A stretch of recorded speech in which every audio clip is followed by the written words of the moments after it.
دیتی ہیں. میں سمجھتی ہوں کہ اس کے حوالے سے عورتوں کی بہت زیادہ اسکالرشپ اب ڈیولپ ہو گئی ہے. اور ہم یہ کہتے ہیں کہ جب ویسٹ میں تصور بھی نہیں تھا عورتوں کے حکمرانی کا، تو ایسٹ میں اس وقت عورتیں حکمران جی تھی. آپ بالکل جان سکتے رانی کا آپ کے آگے پڑا ہوا ہے ایک بہت بڑا انڈین جو مزاحمت کا کردار رہی ہیں.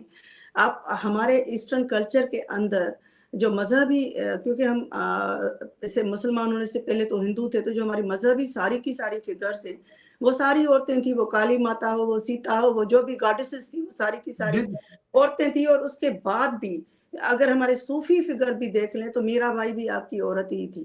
تو جی اور جو ہمارے جتنے بھی صوفی شعراء ہیں، خاص طور پہ سندھ کے اندر جو صوفی شعراء ہے وہ عورت کے روپ میں گاتے ہیں. شہادرتی بٹائی کی ساری ہیروئنس جو ہیں وہ عورتیں ہیں، جی کوئی مرد نہیں ہے. تو جی جب ہم بات کرتے ہیں تو ہمارے جو سلوگنس ہوتے ہیں، جیسے کل میں ہمارے عورت مارچ میں سلوگن تھا کہ عورت جاگی، ہم نعرہ لگا رہے تھے تو ہم پوچھ رہے تھے کہ سسی جاگی، ماروی جاگی، سونی جاگی. تو سونی مہوال سونی سندھ اور بلوچستان کی شیئرڈ ایک کلچر ہے، ایک ایسی جی عورت کا کلچر ہے جو اپنی چوائس پہ جینا اور اپنی چوائس پہ مرنا چاہ رہی تھی، جو مجدار میں چلی گئی اپنے محبوب سے ملنے کے لیے.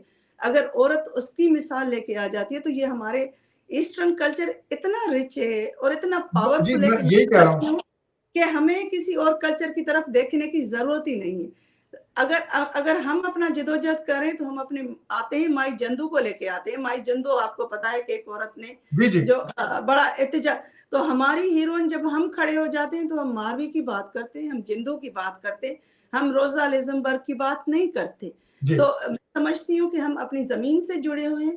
ہم اپنی زمین کے ہیروئنس کی، مائی بختاور کی بات کرتے ہیں، مائی جندو کی بات کرتے ہیں، اور اپنی تاریخی جو ہیروئنس رہی ہیں کلاسیکل دور کی، ہم اس کی بات کرتے ہیں. اور ہم انہیں، اور اگر ہم اسلام کی بھی بات کر لیں تو ہم بی بی زینب کا حوالہ دیتے ہیں جی کہ بالکل وہ بھی ہمارا ایک بہت بڑا رچ ایک کریجس حوالہ ہے.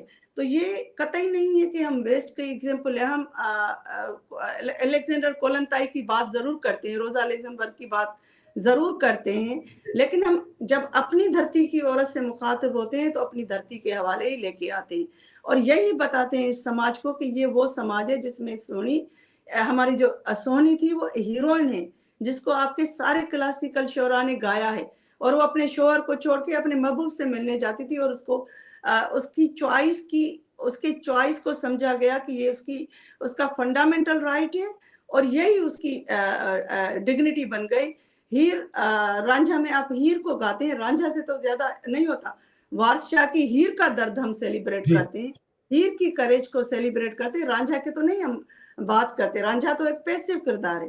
پنو کو تو ہم نہیں گاتے، ہم تو سسی کی بات کرتے ہیں. تو میں آپ کو یہ تھوڑا سا بتاؤں کہ مزے کی بات یہ ہے کہ ویسٹرن کردار وہ لے کے آتے ہیں جو دھرتی سے جڑے ہوئے نہیں ہیں، جی جو بالکل وہ اربن ایلیٹ کلاس لے کے آتا ہے جن کو پتا نہیں ہے کہ ان کے اپنے کلاس میں کیا انمول ہیرے پڑے ہوئے ہیں اور ہیروئنس پڑی ہوئی ہیں جو اتنی پاورفل ہیں کہ اگر آپ وہ بات کریں گے تو شاید اپنی دھرتی سے زیادہ مضبوطی سے جڑ سکیں گے. تو یہ ہمیں تھوڑی سی کلاس ڈیوائڈ ہے جی پاکستان بالکل. اس کو میں.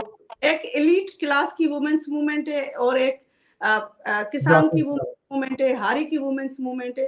ایک وہ بھی وومنس موومنٹ کا حصہ ہے جب مائی بختاور کھڑی ہو جاتی ہے، جب ٹیننسی ایکٹ پاس ہوا کہ اس نے کہا کہ یہ جو اناج اترا ہے وہ آدھا آدھا ہوگا، آدھا ہاری کا آدھا زمیندار کا. تو یہ ہماری وومنس موومنٹ کی ایک ہاری عورت کا کردار ہے. لیکن جو آپ کا میڈیا ہے